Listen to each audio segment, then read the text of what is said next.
Pakar Telematika Roy Suryo menjalani pemeriksaan penyidik Polda Metro Jaya hari ini terkait kasus dugaan pencemaran nama baik Jokowi melalui tudingan ijazah palsu. Kita membahasnya bersama Roy Suryo, penuding ijazah Jokowi, dan Ade Dermawan, Sekjen Peradi Bersatu. Saya menyapa Pak Ade, selamat sore. Mas Ade. Dan saya menyapa, terima kasih telah hadir di studio, Mas. Sama-sama, Mbak Sister. Ya. Setelah diperiksa langsung datang ke Kompas TV. Oh iya, naik drone tadi. Naik drone. Bajunya masih sama kan? Ya, saya langsung punya pertanyaan satu. 85 pertanyaan, ada materi apa saja yang ditanyakan kepada Anda? Tadi sempat diceritakan tidak jauh dari Dr. Ismon, ya gitu. Tapi ini ya harusnya memang orang tuh smart ya gitu. Kalau yang tidak cerdas ditanyakan, nggak usah dijawab karena jawabannya pasti tidak cerdas juga. Pertanyaannya banyak nggak cerdasnya? Iya, jadi banyak yang nggak ada hubungannya. Seperti? Atau misalnya tiba-tiba dia bilang, oh dia menyaksikan acara langsung di studio gitu ya. Nah pertanyaannya adalah pasalnya yang mana yang di studio itu. Ketika itu pasal ITE ya salah. Saya adalah perancang dan pengawal undang-undang ITE selama 10 tahun. Ya gitu. Jadi tidak tepat sasaran tidak tepat. soal ITE yang dilaporkan oleh Pradi. Penyidiknya juga jadi lagi, oh iya ya Pak, ya iyalah. Ya udah itu nggak usah tanyain, siap. Ya udah, nggak usah. Kemudian tentang pasal penghasutan. Penghasutan itu Mbak, sudah ada putusan MK ya tahun 2009 mengatakan penghasutan bukan lagi delik formil tapi delik material. Delik material itu harus ada efek dari orang yang terhasut. Orang terhasut harus melakukan kerusuhan atau onar secara nyata, bukan seramanya. Saya tanya, ada nggak itunya? Nggak ada Pak. Ya udah, ngapain tanyain? Ya udah. Jadi banyak hal yang pertanyaan itu udah patah sendiri ketika ditanyakan. Ya kalau gitu kan ngapain dijawab gitu loh. Jadi clear aja. Jadi dari 85 pertanyaan kan Anda diperiksa sangat singkat ya waktunya karena nggak jawab semua pertanyaan. Jadi 85 pertanyaan berapa yang masuk logika Anda? Yang masuk logika cuma 3. Ah, cuma 3? Iya, apakah Anda sehat? Apakah Anda siap dan apa keterangannya mau ditambahkan? Selain itu nggak ada. Satu legal standingnya dari Peradi bersatu, berdua, bertiga, berempat, berlima ini nggak ada gitu loh. Karena kalau itu adalah orang yang kemudian terkena dampak langsung seperti Pak Joko Widodo, waktu itu kami datang untuk melayani pertanyaan itu, gitu. Karena ini ada efek langsung. Ini orang-orang yang tidak ada kaitannya langsung, kemudian numpang di layani apa ya, di kasus hukumnya Pak Joko Widodo, mereka tidak kena dampak langsung, mereka tidak kena efek dari itu. Kemudian sudah ada jelas mereka itu yang dilakukan adalah soal-soal yang sifatnya general. Padahal ada sifat-sifat yang hukum yang spesialis yang sudah misalnya 310-311 yang itu dilaporkan oleh Joko Widodo. Ada istilah hukum namanya lex speciali derogat lex generali. Kalau sudah yang spesial itu ditanyakan, ya udah derogat generalisnya. Artinya pasal-pasal yang umum bisa dikesampingkan. Polisi tadi juga mengakui. Oke, ya. Jawaban Anda kita akan coba tanya ke Mas Ade dari Perade yang telah bergabung bersama kita. Selamat petang Mas Ade. Selamat petang. Oke, Mas Ade tadi sudah mendengarkan pernyataan dari Mas Roy mengatakan tuduhan Anda terkait dengan Undang-Undang ITE melanggar penghasutan itu nggak masuk akal. Mas Anda menuduhkan hal yang salah kepada Mas Roy CS. Gimana tanggapannya? Jadi gini Mbak ya, bahwa kemudian kalau mencari dampak langsungnya ya, saya kasih contoh 2 saja. Yang pertama penggerudukan rumah Bapak Insinyur Joko Widodo di Solo. Itu yang pertama. Penggerudukan itu terjadi, itu fake atau fakta? Itu fakta atau bohong tuh? Terus yang kedua, ya yang kedua adalah peristiwa pembakaran foto Mas Roy di Malang Raya. Itu fakta atau bohong? Rekayasa kalau itu. Rekayasa katanya Mas. Itu dulu, itu fakta atau bohong tuh. Nah, terjadi di mana-mana. Kalau ini tidak dilaporkan, siapa yang bisa menjamin bahwa tidak terjadi susulan-susulan baik dari relawan maupun juga dari masyarakat yang mencintai Jokowi ataupun yang kontra terhadap Bapak Insinyur Joko Widodo atau pendukungnya Pak Roy Suryo CS atau TPUA gitu loh. Sebentar Mas Roy, saya jelaskan dulu bahwa kalau berbicara dampak itu pasti ada dampak. Enggak mungkin kuculuk-kuculuk orang mau melaporkan polisi apalagi itu adalah relawan Bapak Joko Widodo ya untuk hal ini. Kalau tidak ada dampak, ini ada dampak gitu loh. Jadi legal generalis yang dimaksud dengan Pak Roy, benar sekali. Tetapi perlu diingat, tidak ada dampak. Ya. Kita masih bersama dengan Mas Roy dan juga Mas Ade. Mas Roy silakan dijawab tadi. Jadi gini, yang dimaksudkan dampak itu makanya baca undang-undang dan baca putusan MK ya. Jadi yang namanya dampak kalau itu pasal penghasutan adalah pasal yang bukannya delik formil atau harusnya material adalah apa? Ada orang yang terhasut dengan apa yang saya katakan. Kemudian ketika terhasut dia kemudian melakukan penyerangan terhadap Pak Jokowi. Membuat kisruh gitulah. Kisruh. Tapi bukan dibalik. Kalau di Malang kan dibalik. Kelompok-kelompok mereka sendiri yang suruh ribut sendiri. Ya ini pola lama ini. Pola-pola yang udah dikenal. Senyum kita gitu. Nah, jadi itu nggak tepat gitu loh. Jadi kebalik. Yang di Malang tuh kebalik. Maka tadi polisi juga ketawa aja. Ini kebalik Pak yang di sana ada. Lah iya harusnya kebalik. Yang kedua. Ketika kemudian di Solo. Oke. Pertanyaan saya adalah. Pak ada bukti nggak saya ada di Solo? Nggak ada Pak. Ya udah selesai. Jadi kalau Solo salah ditanyakan ke Mas saya. Ade gimana? Tidak ada yang terhasut kok dengan apa yang dilakukan oleh Mas Roy CS. Mungkin kalau yang lain terserah. Silakan. Jadi memang betul Bang Roy tidak berada di Solo. Iya. Semua meyakini itu Bang Roy. Penghasutan itu Bang Roy, ya menghasut, menyampaikan sesuatu kabar kepada orang lain, baik secara langsung, baik secara tertulis, maupun melalui media, speak up, itu dampaknya tidak perlu kita ada di situ Pak Roy. Contoh ya, pada saat di pengerudukan rumah di Solo, itu karena apa? Karena adanya ujaran-ujaran atau ungkapan-ungkapan yang disampaikan Mas Roy di beberapa media kan. Dan itu dampaknya. Ini salah lagi. Dan ingat Bang Roy ngomong, sebentar, saya masih ada datanya dan itu kita juga serahkan kepada pihak kepolisian. Bang Roy mengatakan di Kompas ya, ini sekarang TPWO sudah menuju ke rumah Bapak Joko Widodo di Solo. Saya sekarang berada di UGM.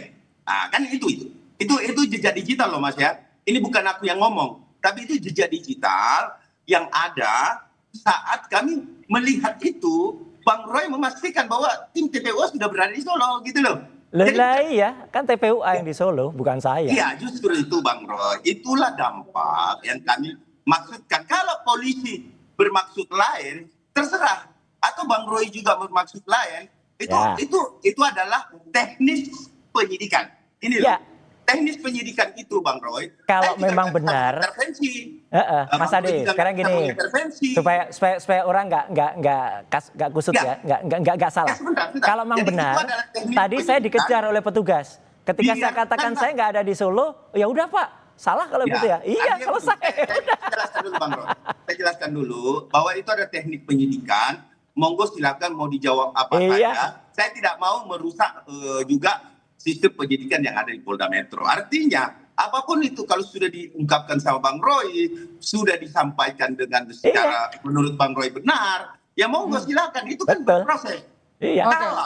Kalau Bang Roy mampu membuktikan bahwa dia tidak melakukan penghasutan karena saya bukan penyidik, dan itu tahap penyidikan, nah silahkan Gini loh Bang, kita lihat akhirnya seperti apa. Bang Ade, kasihan petugas kepolisian kita. Sudah 79 tahun usianya. Masih melayani persoalan-persoalan remeh-temeh. Tidak ada legal standing. Kayak gini. Jadi begitu tadi polisi itu mengerti. Oh iya Pak, gak ada legal standing. Iyalah. Jadi ngapain polisi lebih banyak ngurusin yang lebih penting. Ini giliran saya atau giliran Mas Roy ini? Ya sama, Mas kan juga udah panjang. Gantian. Menjelaskan begini Bang Roy. Bahwa kemudian penyidikan dilakukan secara profesional dan Bang Roy merasa bahwa di situ tidak ada pidananya dan lain. Itu haknya Bang Roy berbicara. Iya kan, hak Bang Roy. Tetapi penyidik dia memiliki analisis sendiri. Dia tidak bisa diintervensi oleh baik seorang Ade Darmawan Sekjen Pradi Bersatu, baik Bapak Roy Suryo sebagai mantan seorang Menpora, itu tidak bisa karena kita bukan penyidik. Mas Roy sebelumnya, Mas Ade sebentar. Mas Roy sebelumnya kan Anda menghindari bahkan terkesan tidak mau menghadiri panggilan terkait dengan yang dituduhkan. Satu, Kenapa sekarang mau? Karena kan Anda menyebut bahwa apa yang dilaporkan oleh Pradi itu tidak masuk akal. Kita menghormati Polda Metro Jaya. Oke, jadi datang cuma karena menghargai, tapi tidak menganggap bahwa apa yang dilaporkan oleh Pradi itu penting untuk ditanggapi? Nggak penting itu. Nggak penting? Karena ada undangan, harus sifatnya klarifikasi, kemudian ya kita harus mengklarifikasi itu. Tapi begitu kita tahu ternyata yang ditanyakan kayak gitu, ya tadi petugasnya juga senyum-senyum aja gitu loh. Ya Pak, tadi pertanyaan kayak gini, ya ini gimana ya Pak, udah apa-apa, ya udah terus kalau itu benar, saya pasti dikejar. Gitu loh, dengan apa-apa. Mas Ade, kira-kira apa yang membuat Anda melandasi, Anda melaporkan terkait dengan tuduhan penghasutan, kemudian pelanggaran ITE. Menurut Mas Roy, bahkan apa yang Anda laporkan tidak penting untuk ditanggapi. Jawaban Anda? Jadi gini, setiap warga negara di Republik ini Mbak, sekali lagi saya sampaikan bahwa ada KUHP 108. Siapapun warga negara itu bisa berhak melaporkan bila melihat kejadian tindak pidana. Tapi kita nggak usah berbicara aturan dan perundang-undangan, itu semua juga pengacara sudah tahu. Dan kalau ada yang katakan legal standingnya nggak ada, itu senjata pengacara manapun itu biasa, itu legal standing begitu. Tapi buktinya juga diproses secara hukum. Namun yang saya pengen sampaikan, diproses bisa juga berhenti. Dialog ini, yang mau saya sampaikan dalam dialog ini adalah sudah masuk ke tahap teknis penyidikan. Artinya ini berjalan. Kalau dikategorikan apa yang membuat kami melaporkan, yang saya pengen katakan adalah kita anak bangsa.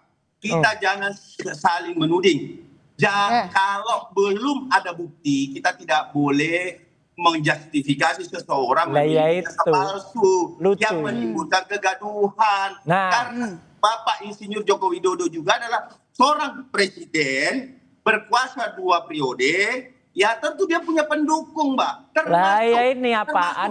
Termasuk kami juga mencintai Bapak Insinyur Joko Widodo. Dampaknya apa kepada Pradi Bersatu? Bukan Pradi Bersatu, advokat public defender.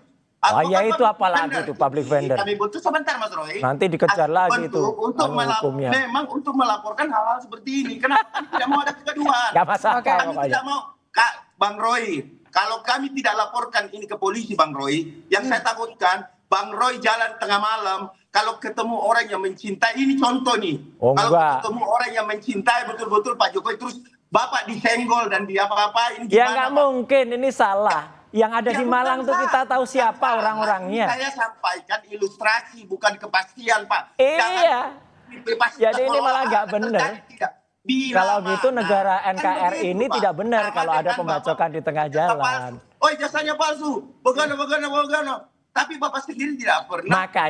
Makanya kita tunggu hasil dari nanti gelar perkara. Kalau ijazahnya palsu atau tidak, itu harus dibuktikan dulu sampai inkrah. Begitu sampai inkrah baru bisa Polda Metro Jaya. Gak ngurusin yang remeh-temeh. Baik, pernyataan terakhir mungkin masing-masing punya sikap. Mas Ade, tadi disampaikan oleh Pak Egy. Mas Ade, tadi disampaikan. Kenapa? Dalam kondisi sakit pun dia datang, gentleman. Mana kita tunggu besok Rabu kalau datang. Ditunggu hari Rabu katanya. Mas Egy ini Jokowi kita tunggu waktu punya pernyataan. Saya punya pertanyaan kepada Mas Ade. Mas Ade. Tadi disampaikan oleh Pak Egy, harusnya kalau memang ini mau case close, kenapa nggak ditunjukkan saja ijazah aslinya dan selesai, Jokowi bahkan mereka bersedia minta maaf. Kenapa nggak itu yang dilakukan? Itu yang diminta oleh RCS. Seorang warga negara, apalagi seorang seorang presiden ke-7, Republik Indonesia tidak mau menunjukkan kepada publik. Hak. Itu hak. Kenapa? Itu juga ikut kita laporkan, yaitu perlindungan data pribadi. Jadi laporan ini, Mas Ade, jadi laporan ini Anda mau kemana ujungnya? Mau mentersangkakan Mas Roy atau kemana? Atau mau minta maaf aja selesai? Kalau Bang Roy bilang bahwa tidak bisa menggunakan undang-undang PDP, kenapa dirancang itu undang-undang PDP? Oke, Mas Ade, saya punya pertanyaan. Laporan Anda mau ujungnya kemana? Mau mentersangkakan Mas Roy atau mau cukup minta maaf saja? Ya, artinya semua bisa dilakukan kalau negara kita memang bagus. Saya tidak pernah menutup, Mbak. Saya tidak pernah menutup dan tidak pernah melarang untuk perdamaian, karena perdamaian adalah apanya yang mau damai. Satu lagi, Mas, kira-kira closing statement aja. Tadi juga sempat dikatakan, Pak, Undang-Undang PDP 027, Mas. Saya kasih tahu, saya bilang ke penyidiknya. Undang-Undang PDP itu tahu nggak dulu ketika di Komisi 1 siapa yang ngerancang? Pak Roy. Ya udah, gunanya bukan untuk itu. Salah besar. Kalau undang-undang perlindungan data pribadi itu untuk Nanti data kita kaji di elektronik. pengadilan. Ntar Mas sudah selesai Kak Anda kasus. Jadi salah besar. Jadi mereka malah oh iya ya Pak. Nanti kita Iya, Oke. ini sesat menggunakan undang-undang yang salah. Termasuk harusnya digunakan perlindungan data pribadi itu 27 bukan Kita untuk kaji itu. di MK. Kayak ITE itu Oke. digunakan untuk Kita data kaji di elektronik. MK. Jadi kalau saya kembali ke ijazah UGM sebenarnya kan sudah menyatakan bahwa ijazah itu asli. Buat Anda itu nggak cukup. Tunggu Nggak hasil cukup. pengadilan. Tunggu hasil kita lihat. pengadilan, tunggu Oke. dan Itu kita benar, itu hak Oke. masyarakat untuk Baik. meminta melalui Baik. keterbukaan. Baik, kita tunggu babak selanjutnya. Terima kasih Mas Roy, terima kasih Mas Ade. Terima kasih Mas Ade. Kita lanjutkan lagi nanti. Terima kasih, selamat petang. Terima kasih.